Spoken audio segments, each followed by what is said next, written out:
So today I want to talk to you about 5 remakes of classic films that I think are even better than the original. What's going on, everyone? Welcome to the Cobwebs channel where we're dusting off old movies. My name is Daniel, and Hollywood has been making remakes of great movies really forever, and so often they feel pointless and they so rarely reach the heights of the original. I feel like so often the point of a remake is, hey, now it's not old. And as somebody who loves old movies, loves classic films, if you don't know, that's the theme of my entire channel, that doesn't mean anything to me because I spend more time watching old movies than new movies anyway, so I really have to have a good reason to pick a remake off a shelf and watch that instead of just watch that original. So it's so rare that I like a remake better than the original, and when it happens, that's a special thing. And I want to talk to you about 5 cases of that right now. But one thing I do want to say before I get into it is probably more than any video I've ever made, we're going to disagree somewhat. I am going to say something that you totally disagree with. I'm going to say I like a remake better than the original and you think that's ridiculous. How dare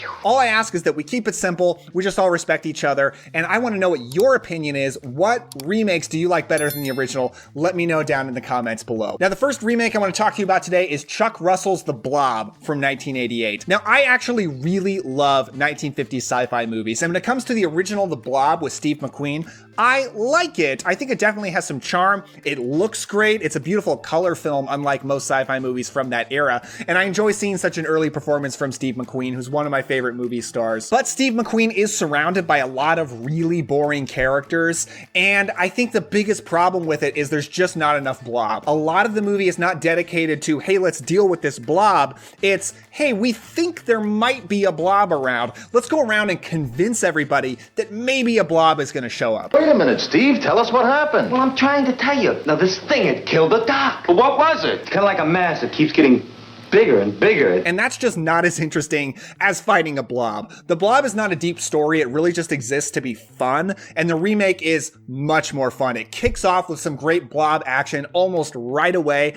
I think all the characters are really fun, really enjoyable to follow. Chuck Russell was coming off of Nightmare on Elm Street 3, so he knew how to make a big special effects, kind of blockbuster-like horror movie. And that's what we get with the Blob. Amazing special effects that completely hold up to this day. And I really love fun 80s horror movies that just exist to not really scare you, but give you a really good time, an exciting time at the movies. And The Blob is a perfect example of that. Next movie I want to talk to you about is the most recent film on the list, and that is Guillermo del Toro's Nightmare Alley from 2021. Now, I am a huge fan of the original Nightmare Alley from 1947. In fact, I talked about it just recently in my favorite 1940s movies video. I think it's great. It's a story of a terrible person who works at a carnival and learns how to be a mentalist and ends up using that skill to gain more fame and more money. And he keeps falling down deeper and darker levels of depravity. And the problem that the original has is it's made during the Hays Code, a time of censorship.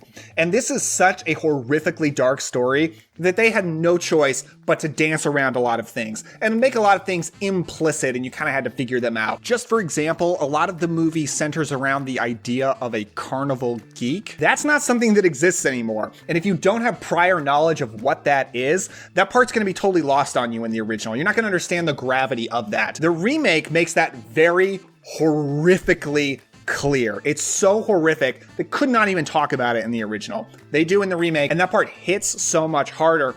Overall, the remake is just a scarier, more horrifying, far more explicit experience that I actually think serves this story better. I'm not going to say Bradley Cooper is better than Tyrone Power, but I think he's at least as good, if not just a slight step down, not enough to make a big difference. I still think he's very good. Toast them to your success. But Edmund Goulding, who directed that original, is a good director.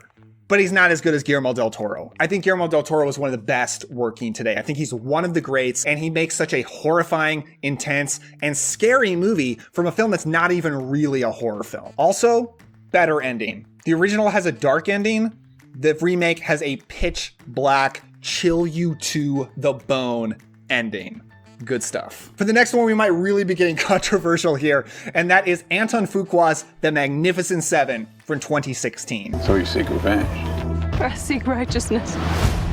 but I'll take revenge. Now, the original The Magnificent Seven from John Sturges from 1960 is in of itself a remake, sort of Akira Kurosawa's Seven Samurai, and it is of itself an inferior remake. I just think the John Sturges film does not hold up to Seven Samurai at all. I think the biggest problem with Magnificent Seven, which is a movie I like and I think it's all right, is that the fact that you have 7 heroes in this movie doesn't really matter because these characters are so interchangeable. I think so many of the guys playing the Magnificent Seven, they're all trying to play cool, tough guy, hero leading man. And you've got way too many guys playing the same role when Yul Brynner should be the only one doing that because he's the main character. I think Steve McQueen gets away unscathed because I think he finds a way to make this interesting where most of the other actors in the movie don't.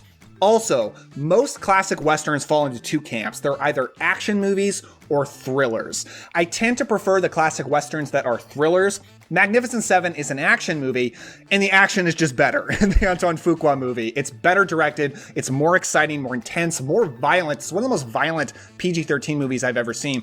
And the characters stand out so well. You got Denzel Washington in the lead, but you've also got Chris Pratt, Ethan Hawke, Vincent D'Onofrio. You've also got an actor named Martin Sensmeyer playing a Native American character who's really, really cool. The characters stand out in this remake so much better. And if we're going to talk about which movie has a better leading man, Yul Brynner is good. Denzel Washington is one of the best leading men in movie history. So if you're going up against Denzel Washington, is it difficult? Impossible.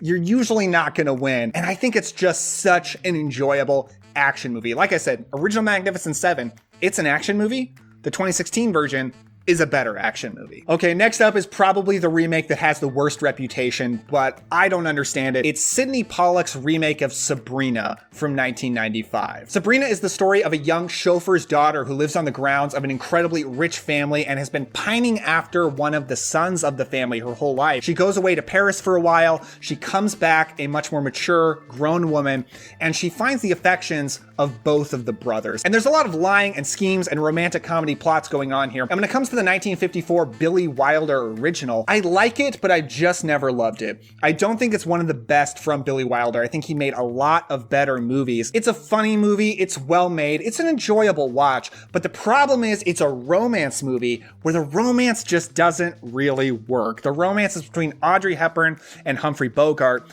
For one thing, they have a massive, massive age gap, and it looks even worse than it actually is because of the way the 2 actors looked at the time. I'm not one of those people that's like the age gap police as long as we're dealing with adults. In fact, I think Billy Wilder's Love in the Afternoon, where Audrey Hepburn is paired with the much older Gary Cooper, works a lot better. They actually have chemistry in that movie, and the script addresses their age gap to make for an interesting story. Sabrina has nothing of the kind. Bogart and Hepburn have no chemistry whatsoever. They didn't like each other on the set of this movie. Bogart was famously difficult making it, and the remake fixes all of that. Julia Ormond and Harrison Ford are great romantic leads in this movie. Harrison Ford is my Linus Larrabee all the way. That's enough, David.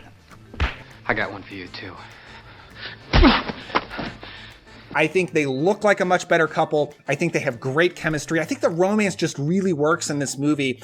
And it's a longer version of the story. It allows us to luxuriate in this world and with these characters much better than the original did to really learn about them. And John Williams did the score and an original song called Moonlight. And his music just makes for an intoxicating romantic atmosphere through this whole movie. I've had to come around on the Billy Wilder Sabrina. I like it better now than I used to. I acknowledge what makes it good. I just think its problems are just too big, and I have loved this remake of Sabrina for a long time, and I really do think it's better than the original. But let's go ahead and end with a crowd pleaser, one everybody agrees with, and that is John Carpenter's The Thing from 1982, a remake of the 1950s science fiction film The Thing from Another World. I really like that movie. That's up with Nightmare Alley as the best of the originals for this, and Carpenter's remake is totally different. It takes away a lot of the charm and the fun of that movie to make a dread-inducing, scary, horrifying, claustrophobic horror experience. A lot of people consider Carpenter's The Thing to be the greatest horror film ever made. I'm not quite there, but I do absolutely love it. Monster special effects have never been better than in The Thing. Kurt Russell is a great lead among tons of phenomenal character actors. This movie was a huge bomb when it came out, and I kind of understand it because it feels a lot like a dad movie. It feels like a 1950s Western in a lot of ways in terms of being about a bunch of older, gruff men played by great actors who are just having a lot of conflict among each other. But then it's also an absolutely disgusting, gore-filled monster movie, which I think the target audience for like a dad movie Western in the 80s would not like that aspect of it. But today, we love it all. We love that merging of those kind of two genres, which I feel really make this movie special. Love John Carpenter's The Thing. I do love The Thing from Another World, but you just can't beat my man John Carpenter. So that's it, everyone. 5 remakes that I think are better than the original. I'm sure you disagreed, but even so, I would appreciate a like because it does help the channel, and a subscribe if you want more videos on old movies, including Blu-ray reviews, top 10 lists, and a whole lot else. Let me know down in the comments below what remakes you like better than the original, or if there's none of those, just remakes that you're a big fan of, because I also do like some remakes that I don't think are better than the original, but I do still enjoy them. Anyway, thanks a lot for watching. I will talk to you next time.